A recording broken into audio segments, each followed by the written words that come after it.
Good afternoon.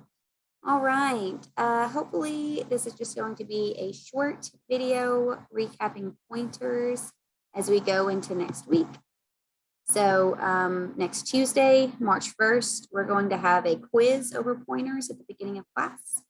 And then next Thursday, March 3rd, we will have the midterm. And the midterm will cover CS1 review. So that's like functions and arrays.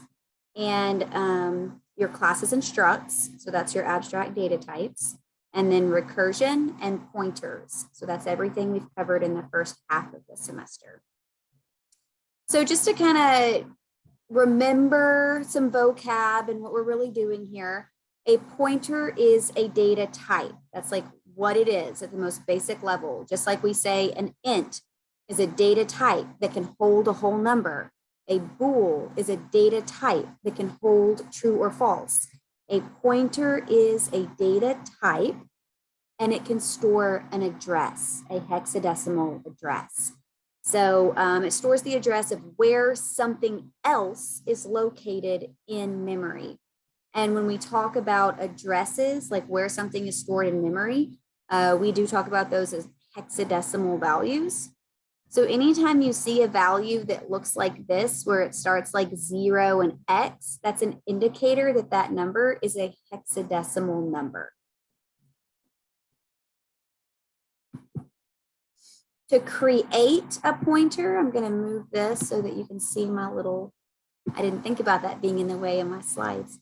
To create a pointer, there's the same way that we create all other variables. Right? Look at, we've seen this syntax a lot. I have the data type, I have the variable name, and then I give it a value. And this is kind of what's going on behind the scenes, right? When I tell the computer, hey, reserve me enough space in memory to store a double. Okay, it does that. Here is the space that I gave you in memory. I am going to associate this memory space with a variable. So every time in your program you use the name pi, I, the compiler, the operating system, know that here I have pi, here I have my address. This is where I go to find the value that you have stored inside that variable. So we created, we reserved some space, we gave it a name to reference it, and we stored a value in it. That's exactly what we're doing here as well. We gave it a data type. So the data type is that this is going to be a pointer, which means it will store an address. And specifically, the pointer has to point to some place in memory where a double is stored. So that does have to match. And then I have a variable name.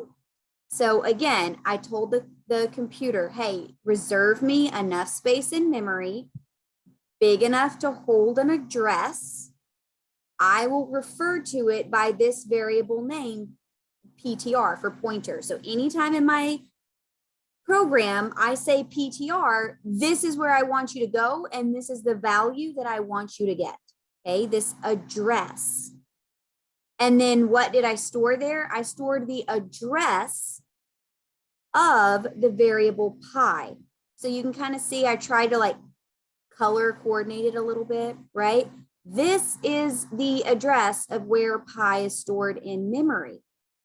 So the address of pi is what I want to be stored here inside of my pointer. And something that's a little bit confusing to think about is that this is also stored in memory. So this guy has its own address of like where it is stored, but that is separate from the value that is stored there, right? Just like a double holds a decimal number, a pointer holds an address. This is the value that's stored inside the pointer. It is the address of another variable somewhere else in memory. How do I use it? If I said C out PTR, well, what would happen if I said C out pi? Go to pi and give me the value. It would print out 3.14. So what happens if I say C out PTR? go to the variable, give me the value. It would print out the address. What if I use this indirection operator? Here, this asterisk is saying, this is the address. This is where I want you to go. I want you to actually travel there and give me what's at that location. So this says, these are your directions. We're Google Maps, and this is the address. And I'm telling you, this is where I want you to go. And so you say, okay, well, where's that address? I'm going to go look in memory. Oh, I found it. Well, what is actually stored at that address? 3.14. So that's the difference between what is stored in the pointer and what is stored at the address that the pointer points to. And you should be really comfortable with the difference between these two things. So if you don't feel good about it, just open up a program and play around with it a little bit and, see what sort of results you get as you change things. What would C out? Oh, this is kind of interesting, right? So what is the address of? So like, what is the address of pi? Where it's stored in memory. What is the address of PTR? It's not this address. It's the address where it is stored in memory. It would give me this one. That might be a little bit confusing, and it's not something I'll ask you like on the quiz. So if you don't feel good about that, just ignore it. So when we talk about pointers and I have this little asterisk symbol, I am not talking about multiplication. So that's super confusing, right? Because we used this to mean multiplication like for all of CS1. And now I'm telling you that when we are talking about pointers, that does not mean multiply anymore. Now we have two different uses for this symbol just for pointers. So I can either use that when I am creating a pointer. So like right here, I said create a pointer. It's part of my data type for this variable declaration. Or I can say it's the indirection operator. I can say I want you to take your directions, go there, get me the actual value, right? What this line of code would be doing would be declaring a pointer type variable. What this line of code would be doing would be assigning a 4 to the memory location that the pointer points to. Okay. And another thing to note is just that C++ does not care about how you like type this as far as the white space goes. Some people like to attach the asterisk like to the data type int. Some people like to put like little white space around it on both sides. Some people like to attach it to the variable name. All three are valid. All three will run. The compiler does not care. I usually use this convention where I put like a little bit of space on both sides, but you can do whichever one makes it like clearer to you what's happening. So what kind of questions could I ask on the quiz or even on the midterm that would be super valid because we have absolutely talked about them in class? If I give you a variable, can you create a pointer that points to it? If I asked you, given a variable and a pointer, print out the address of the variable using the pointer, print out the value of the variable using the pointer, change the value of the variable using the pointer. And one thing to note here is you can change the value of the variable, but you as the programmer do not have the authority to change the address of like where a variable is stored, right? Your operating system does your memory management. It is going to decide where it's stored. Like it's going to search and find available memory for you to use. You don't get to pick where it goes. So we can change the value of the, we can change like the value of where it points to, but we can't change the address of like where that is stored. Okay. So let's go ahead and do some examples of this. So given a variable, create a pointer that points to it. And I have a replet. Yeah, okay. So if I said, and I've got some other stuff going on here. So let me just take out all of it for the moment. I'm just gonna, sorry. Okay, so we're gonna be using some of these other pieces a little bit later in the video. For now, let's just go through these practice problems. If I gave you a variable, and it could be of any type, it doesn't matter. So we've done a lot with ints, that's fine. So if I said like int x equals 4. So given a variable, create a pointer that points to it. So right now, before I do it, you know, maybe pause the video and think, would you be able to write the line of code to create a pointer that could point to this variable?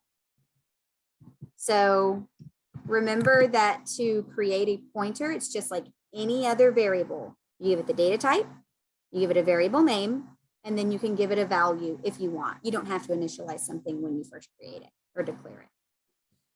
Okay, so this creates a pointer, or this tells the data type that I'm creating a pointer that will point to an integer. Okay, so there's my data type. Here is my variable name. Here is the value that I gave it. And remember that I could not do this. That's an error, right? You can't, like, you're not allowed to do that because X has a 4 in it. I can't say that this expects a hexadecimal address. I can't say where in memory do I go to find this, you know, location that you're looking for. Oh, you go to 4. That does not make sense. I have to store the address of where something is in memory. So I can use the address of operator. I can use that ampersand. Okay, could you print out the address of the variable using the pointer? So it would not be valid. Like, I'm aware that you could just say like, see out the address of X, right? But that is not using the pointer. So, and it's mad because I have like a comment block within a comment block here. So I guess because I already had a portion of it commented out and then I added more. So here's the address of X, that's cool. But if I said to do it using the pointer, well, what is actually being stored inside of PTR? It's the address of X, right? We said these are the same thing. We said create a variable called PTR and put the address of X in it. These are equivalent. If I say print out the address of X, or if I say print out PTR, those are exactly the same thing. And you can see that that's the result that it gave me. Compare that to, how do I get the value? And again, using the pointer. So we could always like, and I'm just going to kind of show these two things go together.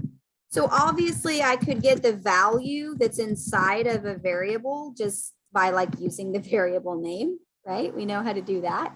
But that would not be correct if I say use the pointer. So here I say go to that address, give me the value that's stored there. Use your indirection operator. So that's the difference between get the address, go to the address, get the value. I could also ask you to change the value of the variable through the pointer. So if this right here gives me access to the value that's at that pointer, gives me access to the value that I'm pointing to, I could use that. I could say, I want to change a value. So this says, remember how our assignment operator works? This is the value, store it at this location. So go here, I'm talking about the value that's stored there, put a 12 in it. So then if I say cout, what is now stored inside of pointer?